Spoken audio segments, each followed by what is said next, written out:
So yeah, we typically get vitamin A from foods that are rich in carotenoids. So we're talking about things such as sweet potato, butternut squash, carrots, spinach. And vitamin A is really important at supporting the immune system and keeping our skin healthy.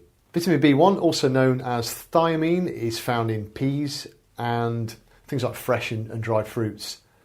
Vitamin B1 is all about releasing and utilising energy from foods. Vitamin B2, also known as riboflavin, and it's found in things like rice and whole grains. This is very important at keeping skin, eyes healthy. B5 is pantothenic acid, and we get this from a variety of different fruits and veg, so things like tomatoes. It's also in porridge and such like.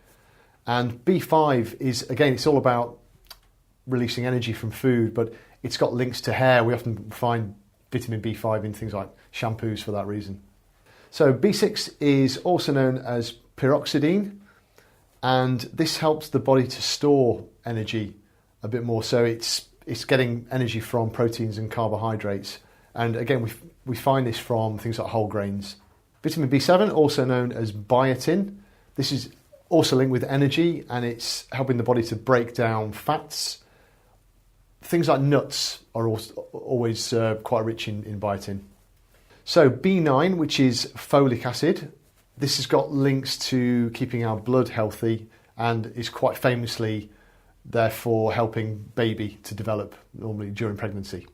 Things like broccoli are pretty rich in folic acid. Also sprouts and peas, I would say, pretty famous for it.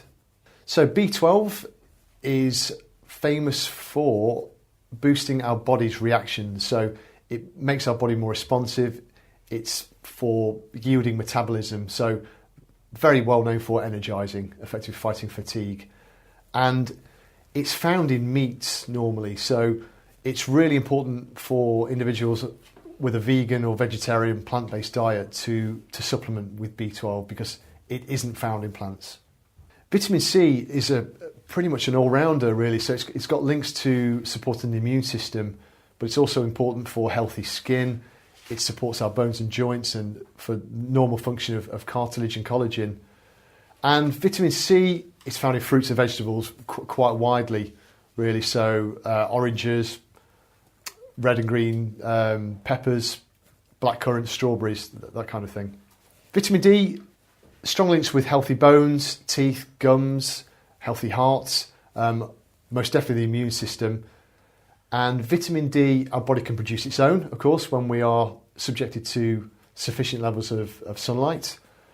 But we can also get vitamin D from certain plants in very small levels. It's present in fish and meats. Again, for individuals on a vegan and vegetarian diet, it's important to consider supplementation just to make sure you're getting enough. Vitamin E is mainly about healthy skin and eyes, and it's got some links to the immune system too. Vitamin E is quite well known to be in some healthy vegetable oils, so things like olive oil is pretty rich in vitamin E, also found in nuts and seeds. So K is very strongly linked with bones and joints, and it works in unison with vitamin D and calcium. So often you will find the three together, D, K, calcium together in bone products. And it's typically found in leafy green vegetables. So we're looking at things like broccoli and spinach. Not in carrots as high as people think. You often think vitamin K in carrots, my kids do anyway. Calcium, strong bones, teeth, joints, regulates muscle contractions too, which is really important for your heartbeat in particular, which is one of the main uses of calcium that we often don't really think about. Again, calcium is something often found in leafy green vegetables, broccoli, cabbage. It's also found in things like soya bean and tofu.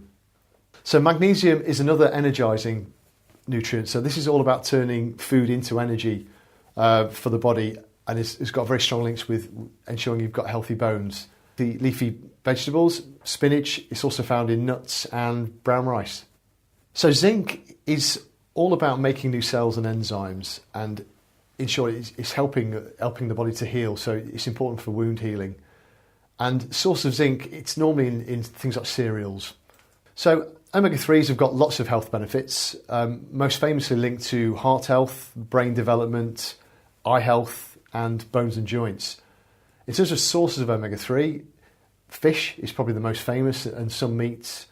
From a vegetable or vegetarian perspective, algal omega-3 is the best source because that's omega-3 in the correct forms of EPA and DHA. They're the forms the body needs.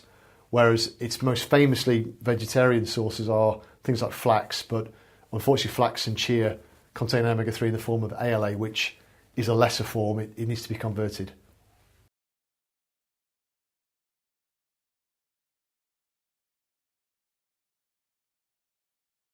One of the main reasons we developed Vegetology and the kind of platform of the business is to plug nutritional gaps.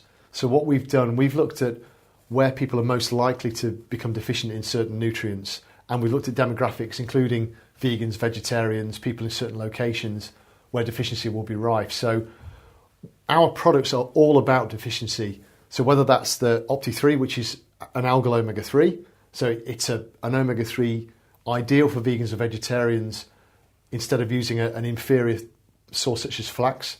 It's also for people who don't want to consume fish. We've got VitaShine range, which are plant-source vitamin D3. So again, it's suitable for everybody, including vegans and vegetarians, without having to compromise and use the lesser effective D2. But then we've got more specialist combination supplements, multivitamins. So we've got VegVit, which is effectively a catch-all. It's a multivitamin and mineral, 26 different nutrients. And we've got things like the Active Energy Complex, designed for fatigue. We've got Pregna-V for pregnant women right through to breastfeeding. So how can we help?